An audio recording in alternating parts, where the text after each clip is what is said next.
So those are the things that's important to us. And we want a speaker that's going to address these things. We want somebody holding the purse that's going to say, you know what, it is time for us to look at our own border as opposed to sending billions and billions and billions of dollars over to other countries.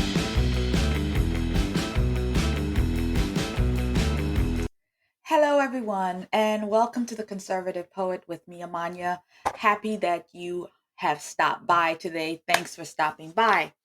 So, today we're going to have a brief chat about the nomination of Jim Jordan to be Speaker of the House.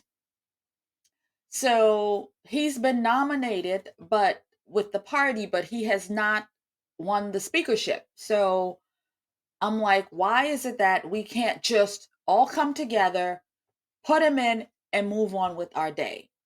No, everybody's got to have an opinion. Everybody's got to have a vote. So now he needs votes to get him across the board, across the line. So that means he's got to have conversations with, all of the congressmen and women, and they got to make deals, and they got to do this, and they got to do that, and it makes the process longer, and frankly, it puts us in the same position, I would say, where McCarthy was, early on when he had to make a whole bunch of concessions to people in the caucus in order to get their vote. So why is it that we can't just put Jim Jordan in and move on with our day? I don't understand it. Why does all this confrontation, all of this back and forth, and so on? Jim Jordan is the guy. We come together as a party and we put him in, and we move on. But no, that's not how it's going to work. And I get that people want to have, they want to be a part of the process. They want to be, yes, I gave him my vote. Yes, I get all of that. But right now, we have a crisis on our hands. We have an invasion at the border, and Jim Jordan is going to get on top of that. We've got all this money going to Ukraine. Right now, Jim Jordan needs to get in and put a stop to that. And then I don't know what he can do with the business in Israel and how that's going to go. But right now, we need to get a guy who's going to do the people's business in office. So we wanted him. I mean, Jim Jordan has been a fighter in the party for so long. And I actually have an article that I'm going to briefly go over with you guys about, and it came from the AP. So you already know their bias.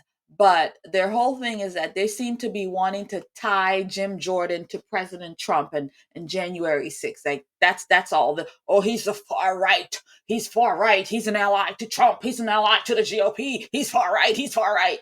And so and what they fail to see is that Jim Jordan is a man of principle, from what I'm seeing. And he's standing up for truth, and he's standing up for the American people. He's not standing up right now as from his record. He is a true and total conservative who believes in the freedoms, and he believes in America. He believes in America first. He believes in we the people. He doesn't believe in sending a whole bunch of money over to Ukraine to protect other countries' borders. He wants to protect American sovereignty, Americans' borders. So that's one of the reasons I'm excited for Jim Jordan. And I'm excited because he wants to protect America. Look at what's happening in the country. Look at Baltimore. I mean, this would be a video for another day. We're going to talk about Chicago and the mayor there, and the nonsense that he's got going on. So again, all this invasion at the border, it's coming into all of these different cities. Look at Chicago. Look at New York. Look at what's happened in New York City. I mean, it's insanity. In a recent interview, Jim Jordan stated that what's most important to the American people is our southern border and the economy. So people don't care about Ukraine. People don't care about what's going on. People don't care about their war. We care about the invasion that's happening at our borders, and that's spreading, moving through all of the states. So those are the things that's important to us, and we want a speaker that's going to address these things. We want somebody holding the purse that's going to say, you know what, it is time for us to look at our own border, as opposed to sending billions and billions and billions of dollars over to other countries. And now we have this situation in Israel. Who knows where that's going to go? And I know that most of these folks, they hate the country, they hate America, and most of them do hate Israel as well. But hopefully, um, whatever's happening in Israel is not going to need a whole bunch of money from America in order to sustain what they need to do for their country. So it's just so interesting that we are in two wars. When Trump was in office, we had no wars. Peace. Peace. There was peace amongst the people, the nations, the countries. Biden, we got two wars. And one, we keep sending money to. And then two, I don't know. They're saying there's a lot of there's American money involved in this Israel, Iran, and this Palestine business. They're saying that American money has gone into. So we don't know. So I don't want to talk about that here right now, but what I really want to continue on is, how is it that we can't come together as a party and just move this along for Jim Jordan? That's really what I want to talk about. So let's take a look at that article, and I'm going to comment on those things, and then we're gonna move on. Okay.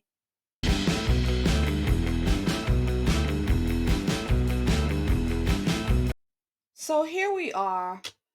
And this kind of just popped up on my screen. Is the only reason why I decided to make this video really, really quickly. And so Republicans picked Jim Jordan as nominee for House Speaker, putting job within the Trump's allies' reach. See, that's what pulled me in, was this headline. I'm like, what are they talking about? And so this is the propaganda right here. Associated Press, one of the worst fake news.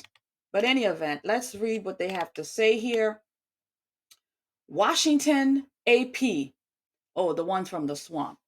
Republicans choose firebrand rap Jim Jordan as their new nominee for House Speaker during internal voting Friday, putting the gavel within the reach of the Sonchi ally of GOP presidential frontrunner Donald Trump. Yeah, they're afraid of that. They're afraid that Jim Jordan is going to do right by the people and right by President Trump. Electing Jordan, a founding member of the Freedom Caucus. Of course, they hate freedom, so they already have a problem with him for being a founder. Freedom Caucus, to the powerful position, second in line to the presidency, would move the GOP's far right into a central seat of U.S. power. Okay. A groundswell of high profile backers, including Fox News' Sean Hannity, publicly pressured lawmakers to vote Jordan into the speaker's office after the stunning ouster of Kevin McCarthy. Again, this is the way they frame things, is really what bugs me with these fake news reporters. This is what really irks my nerves. It's the framing of what they say. Jordan of Ohio will now try to unite colleagues from the deeply divided House GOP majority. They're not wrong about that. We are truly divided. I don't know why we as a party can't just come together and do the people's business. It's got to be all this nonsense. That's why we need Trump, to get rid of the nonsense.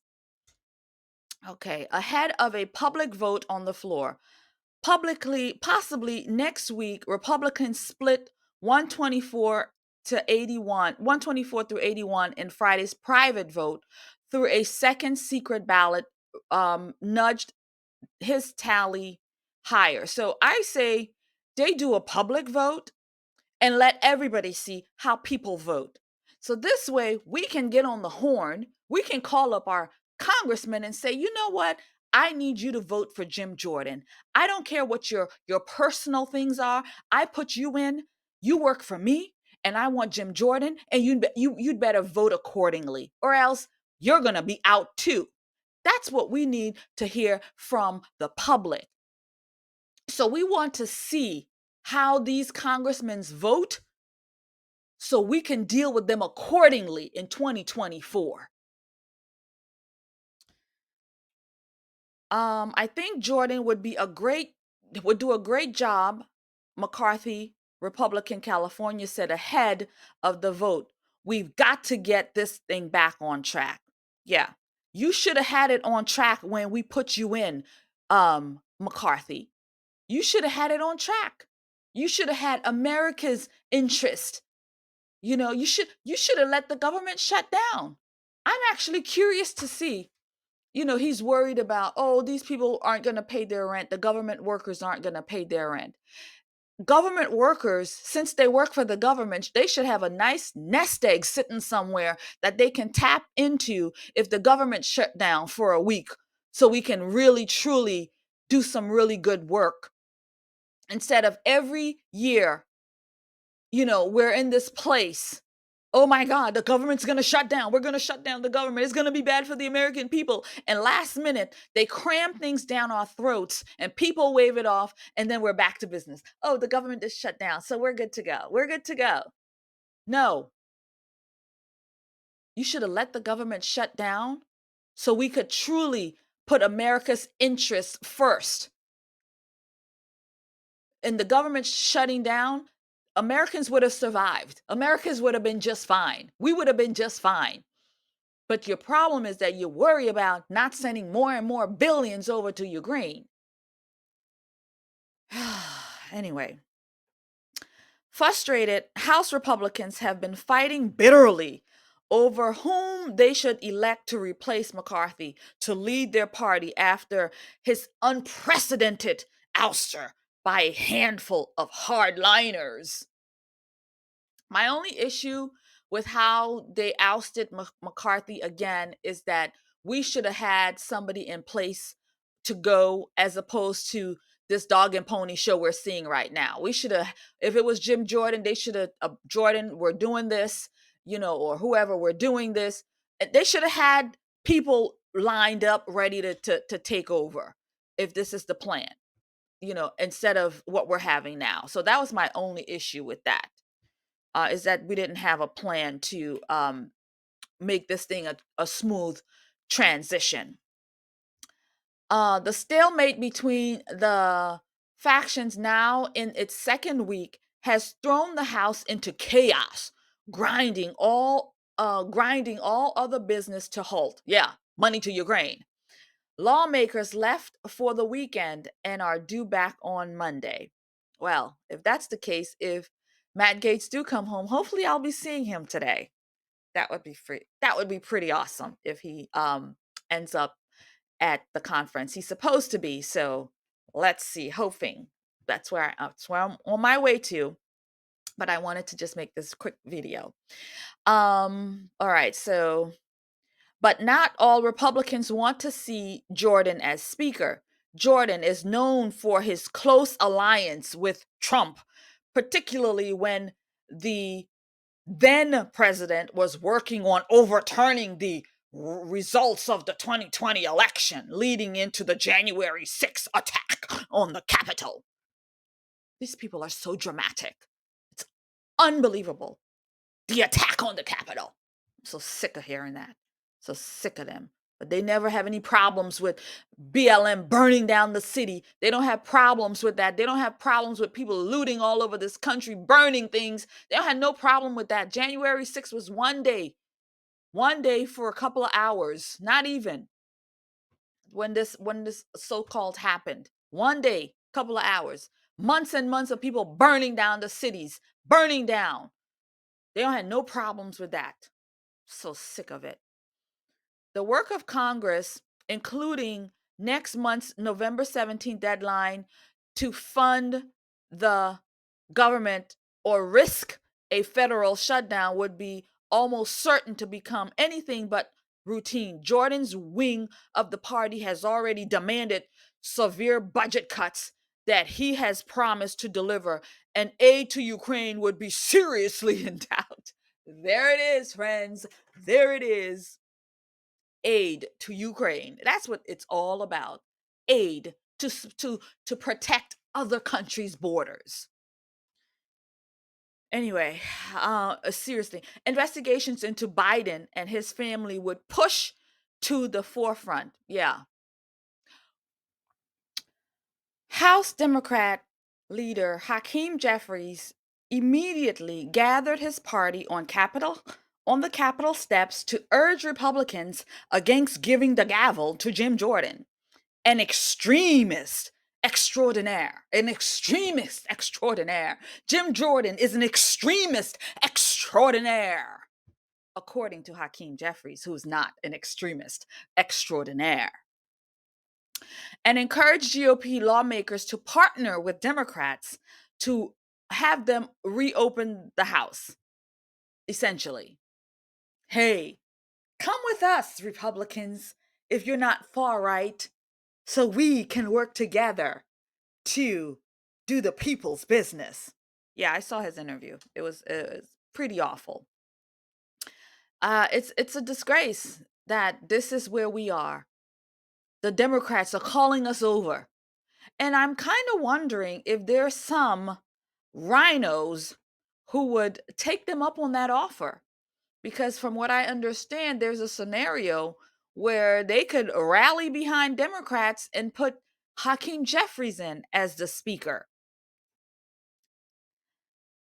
Ah, boy, oh boy, oh boy. Overwhelmed and exhausted, anxious GOP lawmakers worry their House majority is being frittered away to countless rounds of infighting, and some don't want to reward the speaker's gavel to Jordan's wing. To Jordan's wing? What wing? What are we talking about? Which sparked the turmoil. I know, the far right wing. I know. If we're going to be the majority party, we have to act like the majority party, said Rep. Austin Scott, Republican, Georgia, a former president of the Tea Party freshman class of 2001, who posed a last ditch challenge to Jordan. Oh, that guy who jumped in last. We're not going to look at him right now. Um, Jordan's tally Friday was not much better than the 113 through 99 vote he lost to Saluste at the start of the week, showing the long road ahead through Friday's second round ballot pushed his tally to 152 to 55. He's got some work to do, said veteran Rep. Mike Simpson, Republican, Idaho. While Jordan has a long list of detractors, his supporters said voting against the Trump ally during a public vote on the House floor would be tougher since he is so popular and well known among more conservative GOP voters. Challengers Scott through his support to Jordan. So yeah, we the people want Jim Jordan. At the end of the day, we the people want a fighter who's going to fight for America, who's going to fight for our causes, who's going to fight for truth, right, in the American way. And that's going to be Jim Jordan. So I'm going to stop this article now, and I'll link it there if you would be interested in learning more about it. I am on a schedule. I have to get going. So to wrap up the video, I essentially wanted to just make this video to say that we need to rally behind Jim Jordan. All of our congressmen and women, they really need to rally behind Jim Jordan, because you've heard the Democrats vote blue no matter who, as they voted Joe Biden in. Vote blue no matter who. Not saying we should vote red no matter who. But what we're saying is that we, the people, want Jim Jordan. And so our Congress people who we have elected should get on board. Y'all need to get on board. All this nonsense back and forth, vote yes, vote no, and so on. No, you need to get on board because we, the people, have decided that Jim Jordan is going to be the hammer that we want to be the Speaker of the House to do the people's business. So I thank you all very much for taking the time and joining me on this morning. Well, whenever you get this video, please like, share, and subscribe to the channel. Working really hard to get to those 10,000 subscribers by Christmas. Right now it is October, middle of October. So I'm really pushing it. Please, you guys, it's critically important to I want to get over that line. I want to get to the 10,000 subscribers so more people can hear this message, more people can tune into the conservative poet and what we're doing here. So thank you all the new subscribers who have joined. Welcome to the conservative poet. Thank you for stopping and putting that subscribe button to work. So I will see you all next time, and I'm hoping again Matt Gaetz will be there today. So maybe I'll get a chance to ask him, why didn't you have a plan when you decided to do this to McCarthy? Why didn't you have a plan?